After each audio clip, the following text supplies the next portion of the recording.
We are now joined by a very special guest. It's Emily Leiker of Syracuse.com. Emily, how are you doing on this Wednesday morning? I'm well. How are you guys? Happy game week. It feels like it's been too long since it's been game week for Syracuse football. Been what, since December? So, 7, 8 months almost at this point. Now here, going to be at the beginning of September in a couple of days. Syracuse football taking on Colgate in week number 1. Let's talk about the Syracuse roster a little bit. This is a team that has a lot of guys coming back, but also lost, some of the top heavy players from last year's team that went to a bowl game for the first time in a number of years. So, Emily, when you look at this roster, what are some of the strengths or weaknesses you've seen throughout the spring, the summer, and now into the fall? Yeah, I think one of the big strengths is just that there is key personnel that returns on both sides of the ball here. Like, it's good to have your starting quarterback back. It's good to have his top receiving target back with him. On the defensive side of the ball, like, you have a safety group that, while the secondary like still might be a little up in the air until conference play, like the safety group of Justin Barron, Elijah Clark, Jason Simmons, that's solid. Those guys have been there. And obviously Marlo Wax in the linebacking room, Okechukwu and Darden up on the D line. So I think that's definitely a strength, is that some of the biggest names like returned, and it's pretty balanced between each side of the ball. I think just weakness continues to be that, like, we don't really know where the depth of this team stands. Like, if you get past the two deep, like once you get into the third and fourth stringers, it's like, okay, how many of these guys have college experience? Not many do. Like, how many of these guys would be able to go against like Clemson's first stringers if something were to happen? Like, doesn't feel like that's necessarily probable. So I think depth is like always a question for Syracuse, it sounds like. And I don't think this year's any different. Dino really lauded the D line depth at the end of camp, but then the depth chart came out and Kevin Jobedy's listed in 2 spots, which is not a slight at Kevin Jobedy. It's just a, why do you need to put him at 2 spots? Why don't you have another DN that can go on the depth chart? So Yeah, you mentioned the defensive line. Pretty much everybody on the depth chart has played and got experience last year. How much is it a benefit for Syracuse to have that experience, but also last year that experience wasn't necessarily effective when they were getting kind of run all over by their opponents? yeah, last year they really didn't have experience because Terry Lockett went down early. Caleb had played some, but like not to the degree that he ended up playing last year. So like, age wise, this wasn't a young defensive line last year, but experience wise, it was. So I do think it will be different this year. I haven't looked too closely at like anyone's like height, weight yet, just because that can continue to fluctuate. And in a game against Colgate, it doesn't really matter what the height and weight of Syracuse's D line is against their offensive line. So I'm sure once we get to like Clemson, that comparison will start to get brought up. But I do think this will be a sturdier defense. I mean, several of those guys that are now on the depth chart, or pushing into the third string, potentially second stringers, were freshmen last year, and like 18 to 19 as a teenage boy, I think is pretty different. I don't know if you guys can attest, but especially when you're going through a Syracuse football like Power Five diet program and strength program, like I would expect Elijah Fuentes Cundiff and Kevin Jobedy to be a lot stronger and bigger than they were last year. It feels like, in terms of the roster, that, when it comes to, when Dino speaks to the media, whether it be at ACC kickoff or at practice or wherever, that he usually likes to hype up the guys that are playing well, and avoids at a lot of costs the units that maybe aren't, maybe not be the most glamorous. So for me, I would say the positions I'm concerned most about at the moment would probably be the offensive line. There are a lot of unknowns there. And then the starting cornerbacks, the safeties you mentioned earlier. I feel like the safeties have a group with a lot of experience and can be leaders really on the defense. But at cornerback, you kind of have, maybe there will be some growing pains with the two guys listed in Jeremiah Wilson, who, if I remember correctly, entered his name in the transfer portal and then immediately retracted it. And then Isaiah Johnson, who did play a lot last year, but still is a little bit of an inexperienced player at the Power Five level. Which of those two units would you say you have a little bit more concern about, and to what level? Yeah, those are definitely the top two at the top of my list. I would say at this point, it's the offensive line, just because we've already seen the injury bug on them a little in fall camp. Like, nothing serious. Like, obviously, they only lost one player in fall camp, and that was tight end Stephen Mayhar. But there were guys that, like, it would be like, why are they standing out? Like, that's someone that they're gonna need and stuff like that. So it's just, I feel like, always a concern with them. Again, it just feels like there's these continuous storylines that Syracuse can't quite shake for whatever reason. And of course, like, that happens with every football program, but like, these are ones that Syracuse really needs to shake if it wants to be a successful team. Like, you need to have a healthy, strong, just good offensive line to allow your quarterback to play well, to allow your running back to play well, to keep both of them healthy, which I think is also a concern. If you have an unhealthy offensive line who can't protect your quarterback, well, then you're looking at, what if Schrader gets hurt again this season? What if he goes down? What does the quarterback depth look like?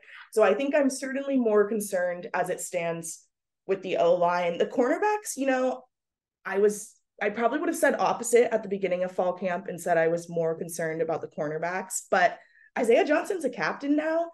Everyone spoke really highly of him in fall camp. He looked really good during one-on-ones and stuff. Jeremiah Wilson, yes, did enter the transfer portal and left. I tried to get him to talk about that and he did not want to. So only so much you can do there, but he certainly has improved as well.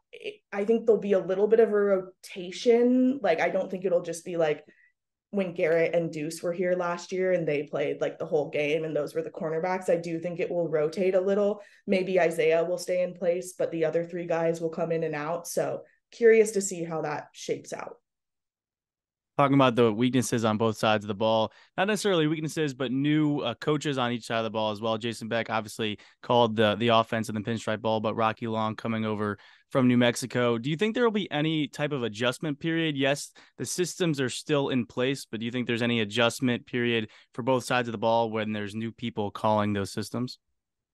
For offense, I don't think so at all. Like, most of the players on offense, when you've asked them, have been like, yeah, there's really no change between Anai's offense and Beck's offense. Just from talking to some other people about Beck, like, for just like learning about him in the past year, like, he really has had a big say in Anai's offense for several years now. So like, I don't think there's going to be any like learning period with them. Defense, you know what? It's kind of the same thing. I think it's a little different just because it's Rocky's first year, whereas Jason was here last year. But I think like in terms of like the actual plays, I don't think there's anything different for the defense or like what the scheme looks like. If there's one thing we've heard that's slightly different is the terminology. And so that's more of just like a mental thing. And you would think, I mean, Rocky's been here since the spring. That gives him about like 6 to 8 months to learn the terminology. I would hope the terminology is down by now, or at least the basic terminology is. So I'm not really expecting anything too crazy on that front, but it also does help, obviously, that they get Colgate and Western Michigan out the gate. It's not like they're going in and week one is Louisville or UNC or anything like that. Right. It almost feels like this could be a preseason for Syracuse, these first two games. And that's not to grade Colgate or Western Michigan, but it's just the reality of the situation. Speaking of the guy who hired, or promoted both of those guys to coordinator positions, Dino Babers, his 8th season as head coach. I know you were both at his press conference on Monday for Colgate and have heard him talk throughout the summer. Emily, have there been any interesting things that he said maybe on Monday or any notable moments throughout the summer that, could be a little bit of a different Dino Babers we see in 2023, or is it just going to be more of the same? No, I don't think so. I mean, like, he like of course, like, first day he always gets the like, oh, what feels different this year than the first year that you did it. And this year he said something like, well, COVID like erased my memory of anything that happened before. And so like he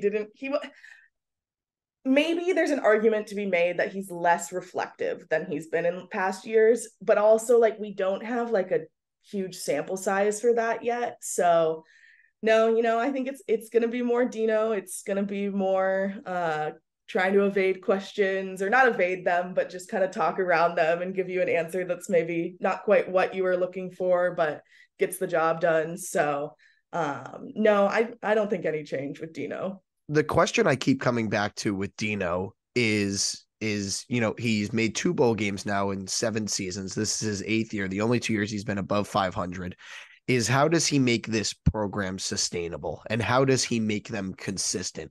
So, now in the transfer portal, the NIL era, you're going to lose talent. How are you replacing that talent? Do you think Dino Babers has done, a sufficient job, a good job, maybe an above average job in replacing the talent he lost last year to make this program sustainable or consistent heading into 2023, and what might be a year where if his team does not perform, it could be his final season in Central New York?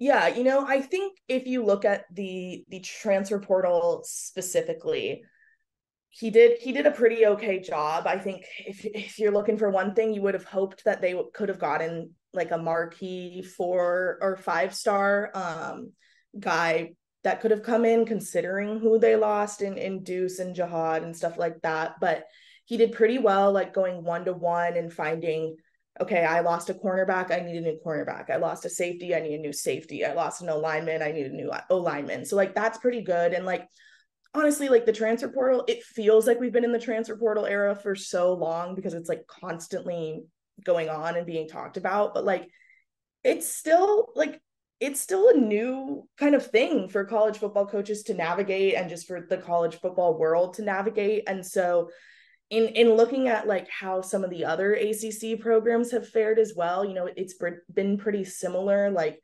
usually you lose a couple high caliber guys and you bring in guys that are a star behind them. So I'll be curious to see how that continues to progress. I think honestly, I'm most curious to see if Dino ends up leaning more towards the transfer portal than high school recruiting in upcoming years. There are certainly coaches that are doing that already, and you see they're using their time and effort in the transfer portal as opposed to the class of 2024.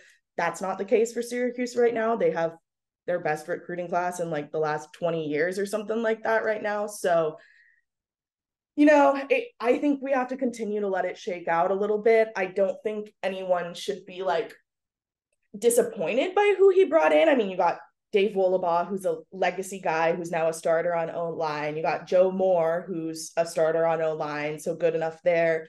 The Bellamy and Gould, the Jadens, as I keep referring to them because it's easy and they know each other. So like there are some talented guys in there. They're just like guys that still need to be brought up as well, I think, as opposed to guys like Deuce, where you can just come in and maybe drop in and be a starter right away. One thing Dino is notorious is how he refers to injury as owies.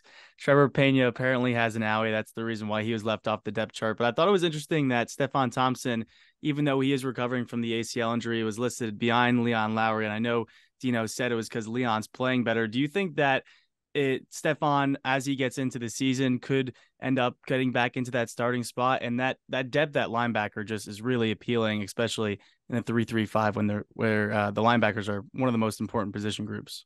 Yeah, I think certainly Stephon can make it back to the top of that depth chart. Like he only came out of his green jersey in the last week of fall camp. So like he is very much still being reintegrated into this defense and into live snaps and stuff. So even the fact that he was on there kind of surprised me for week 1. Like I thought they might leave him off or like put him in like when they list 3 players and they have like an or in between the last 2 or whatever, because I was kind of surprised. So I think he'll make it back. Like everyone talks so highly of him, and obviously he didn't get to play a lot last year. So I honestly haven't really seen a ton of him because he played 1 quarter and then was injured for the rest of the year, but everyone talks highly of him. So I do think he'll be back. Linebacker depth overall, yeah, I mean, they're the deepest position on the team, it feels like right now. I mean, all of those guys that are on the depth chart, I think, are solid guys that you could expect to play against the first stringers of another Power 5 team. And then one name that I was kind of surprised didn't make it, just from what I was seeing in camp, is the JUCO transfer Caleb Gilmore. Tall guy, big guy. He was out there a bunch during camp. So I was a little surprised he didn't make it, but also it's such a deep room that there's a lot of options to choose from. Speaking more on injuries, you mentioned, maybe I'd say probably the two most important players on this team are going to be Garrett Schrader and Aronde Gadsden. Both of these guys seem like they'll play. There was, Garrett, it seemed like Aronde Gadsden turned his ankle in practice last week. And there's been reports or rumors that maybe he doesn't play, maybe he's in a walking boot, whatever. And then just Garrett Schrader's overall arm health recovering from off-season surgery is no small thing. Where do you think those two guys are at when it comes to Saturday and their health progressing throughout the season? Because you don't want them coming into the season unhealthy, especially in Gadsden's case, where it's a relatively new development. I haven't seen or heard anything about Gadsden being unavailable or any of that. So I am not exactly sure where that's coming from. I did see that moment in practice. Don't know who reported that. Because usually we kind of talk to Dino about those, but it didn't look that serious. I don't think that's a concern. As for Garrett, it was interesting throughout fall camp because coming into fall camp before anyone had seen him play, like everything he kept on saying, everything Dino kept on saying was like, I'm going to be better than I was before. I'm going to be back at 100%. Like, we're ready to go. I feel great. And then we get to Dino's first press conference and he's like, oh, Garrett's going to be on a snap count. Okay, not a huge deal. That's pretty standard practice. You might even put a non-injured starting quarterback on a snap count in fall camp. Like, that's not a huge deal. Well, then we talked to both of them a week later and they're like, yeah, well, Garrett still needs to re-strengthen his arm. His arm's weak. And we're like, that doesn't sound like he's back to 100%. So it's just kind of been like this weird, dance, which it's always a dance with Dino and injuries and the players and talking about their injuries. There's just so little transparency. I do think Garrett will be fine, from a throwing perspective. Again, it helps that they have these 2 games early where Garrett shouldn't have to play more than a half of football on Saturday. If he's not feeling good, he's going to be able to come out of the game. And I'm sure Carlos Del Rio Wilson can carry them against Colgate fine. But yeah, I think Garrett will be okay, but it is interesting to consider that it feels like there was a little misleading around how healthy he was the first week of fall camp and through fall camp. One person that can help Garrett kind of take the pressure off his arm is LaQuint Allen, the new starting running back replacing Sean Tucker. Obviously, you were at the head of the reporting of the whole LaQuint Allen situation this summer. He didn't get back until a little bit into the summer camp, mid-August. How is he handling everything since he's been back? And should we expect him to be full speed, full go come Colgate this Saturday? Yeah, he was in high spirits when he was back. Who wouldn't be when you finally get to rejoin your team and your teammates and have fun and play the sport you love again? So he was in high spirits. He looked good. We saw several touchdowns out of him the first goal line period that we watched when he was back in practice, and then throughout the next week that he was there. I don't think he's gonna miss a step. He was definitely training on his own. I got to go down to New Jersey and talk with him while he was hosting his youth camp this summer, and he looked in good form there. He was throwing the ball, and it kind of reminded me, I was like, oh yeah, they might run some trick plays with him this year because he has a good spiral. So I think LaQuint's going to be fine. Now, obviously, stepping into Sean Tucker's footsteps is a big deal, even though Sean maybe took a little step back last year in terms of his output. But, overall, he's going to be a much more multifaceted tool, I think, than Sean was. And that is almost, I think, more important in Jason Beck's offense than just being able to put up a bunch of yards. Going back to Schrader in your, I read your ACC power rankings piece where in your portion about Syracuse, you said that it seems unlikely that he would play more than 3 quarters. Do you think that's the case for a lot of the Syracuse starters, that this is a game that should probably be out of hand early in the second half and your key players won't have to play the fourth quarter at least? Yes, I definitely think so. And even if say it's a 2 touchdown spread, you should trust your second stringers enough to put them in and maintain that 2 touchdown differential between them. I just don't think when you're going against an FCS team that your starters should be playing the whole game. And this is something we saw last year against Wagner. Was Dino brought Schrader and Tucker back in for, I believe, the first drive of the second half. and Tucker got injured and left the field. And everyone was like, oh my God, why did you do that? And like Dino defended it. We asked him about it post game, and he was like, look, I would have done that anyway. So I'm sure Dino will end up playing them in the third quarter a little. It just kind of depends on how long that is and how far ahead they are. But yeah, that's something that I think applies across the board. Like, you don't need to risk Marlo Wax getting injured or anyone else that you're going to need when you get to the Clemson, UNC, Florida State stretch, or even the Purdue game 2 weeks from now. Yeah, looking at the schedule of the entire season, obviously Syracuse, that first 4 games, hardest game would be Purdue on the road, and then you hit that gauntlet of a last day of September and into October. What do you think the toughest game is for Syracuse this year? And do you think there's pressure for them to get out to that 3-1, 4-0 start because of that October stretch? I don't know that there's pressure to get out to that start. I think that start feels a little inevitable, which like maybe is a bad thing to say, but like they should get out to a 3-1 start or a 4-0 start.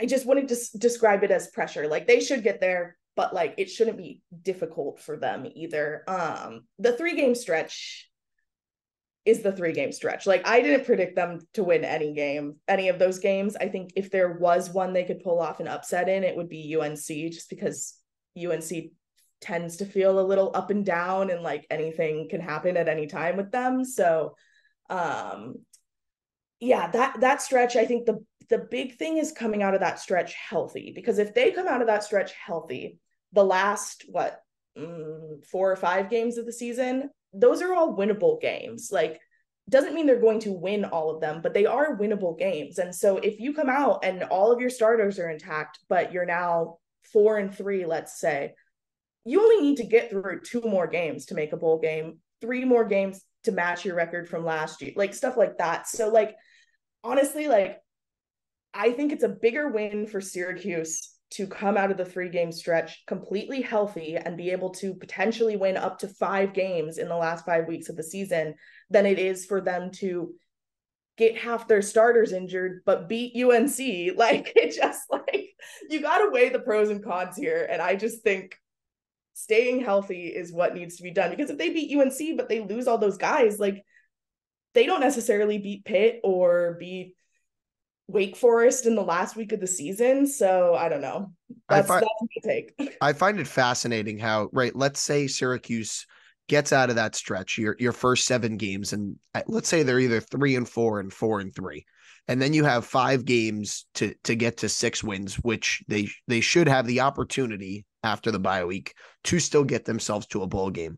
And you're going into a stretch of the season where you're playing 3 games on the road, where Dino Babers has not had a very good road record at Syracuse. And as the weather gets colder, his record gets even worse, which I find extremely fascinating, because it really is like kind of a huge test for him. Have you evolved as a head coach during your time at Syracuse, where it has been proven time and time again that as the season goes on, your teams have gotten worse, with the foremost example being last season. Can they take advantage of those winnable games? You gave up a home game in Pittsburgh, so you're basically only you're playing Boston College at home, and you're playing Wake Forest at home. Otherwise, you're playing 3 games away from home. How realistic is it for you that let's say they're 3-4 coming out of the bye week, that they could win 3 of those 5 games and get to a bowl game? I would still say it's pretty realistic. I mean, like, Virginia Tech's going to be better than it was last year. I don't think it's going to be better than Syracuse. Boston College is going to be better than it was last year. I don't think it's going to be better than Syracuse. And then Georgia Tech is Georgia Tech. Like, I don't know what's going to go on with Georgia Tech this year. They have a new coach. They did well kind of last year and stuff like that. So I definitely think it is still plausible. And I know people are upset about the Pitt game being moved to Yankee Stadium, but I will say that, like, there is still some advantage there, because Syracuse played at Yankee Stadium last fall or last winter. So like, they know what the field conditions are going to be like and how to prepare for that and what the environment is, and aren't going to be distracted, hopefully, by the shock and awe of playing at Yankee Stadium, where maybe Pitt like will be a little thrown off by that. So like I don't think it's as big of like a strategic loss as some SU fans are making it out to be, that game got moved to Yankee Stadium. And I will say that it probably, fingers crossed, knock on wood, prevents having to go to the Pinstripe Bowl in the postseason and spend a cold, wet 4 days in New York City. So like just take the win, you guys. And I think it's still plausible that they could win that game, even if they were 3-4 and happened to come out of that first 7 weeks with a losing record.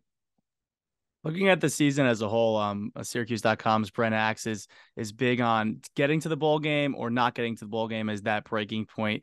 Do you agree with Brent that getting to a bowl game will get Dino an extension, or is it kind of a 3-layered thing where he has to hit a certain record to get an extension? Otherwise, he's just going to ride out next year still under contract.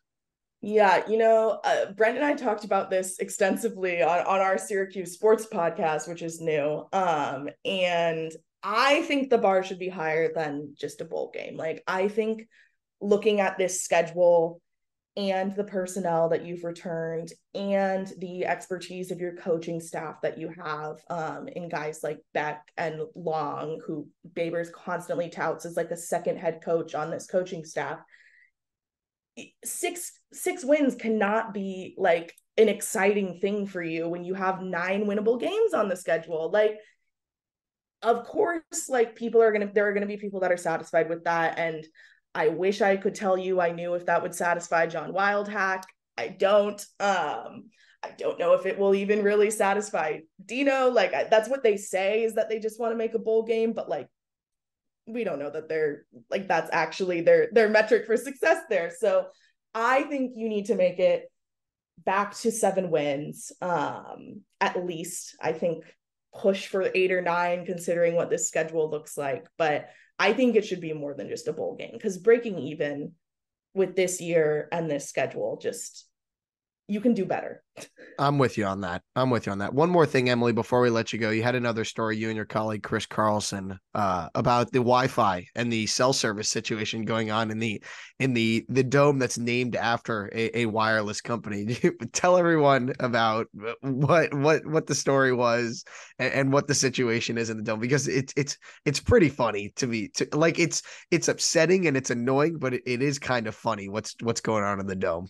Yeah, I think Chris's lead was something like the jokes keep writing themselves or something like that, because obviously for years, or so I was told, the Carrier Dome did not have air conditioning, and then they changed the name and it got air conditioning, but now it doesn't have wireless by JMA Wireless. So that piece by Chris does like a great job of laying out like all the specifics. From my understanding, like the infrastructure is there and like install is happening. It's just like whatever they have to do with like each of the mobile phone carriers like is taking longer than it was supposed to. And so like each mobile phone carrier has to like set a date to come in and like put in some technology in the big room in the dome that has all the technology. This is a very layperson explanation of what's going on here, if you couldn't tell.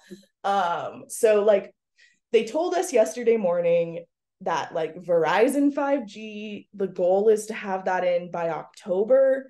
They didn't give like an exact date, but in October. And then AT&T and T-Mobile are targeting like November, December, I believe. So like hypothetically by Wake Forest, like everyone could have 5G wireless, but also maybe not. So I don't know about that. I think my side of things that I wrote about yesterday was like the dome capacity, because they're changing the seats. That doesn't really affect anything this season, but will be in effect for 2024. They'll have scrapped all the aluminum metal bleachers and put in navy blue stadium chairs. So that's like reducing capacity in the dome by about 7,000, if I did my math right. So less people in the dome, but you might have a comfier time sitting around and drinking your beer and watching Syracuse play. So all I know is that us reporters just need better Wi-Fi so we can get our content out to the world. Speaking of which, Emily, thank you so much. Where can we find all your work, and tell us where we can read you? Yeah, you can find all my work on Syracuse.com, and then you can hit me with a follow on Twitter or X or whatever you would like to refer to it as now at EM Leiker, Leiker. Are you not on Threads? I am on Threads. And there's like one random person who keeps on being like, please thread more because I don't want to be on this app, but I haven't opened the app in like 2 months, if I'm being honest, like since that first week that it was on, but maybe I will try and get on Threads more this Saturday. All right. Thank you so much, Emily. Really appreciate your time as always. And glad to have you back on the pod. Yeah. Thanks for having me, you guys.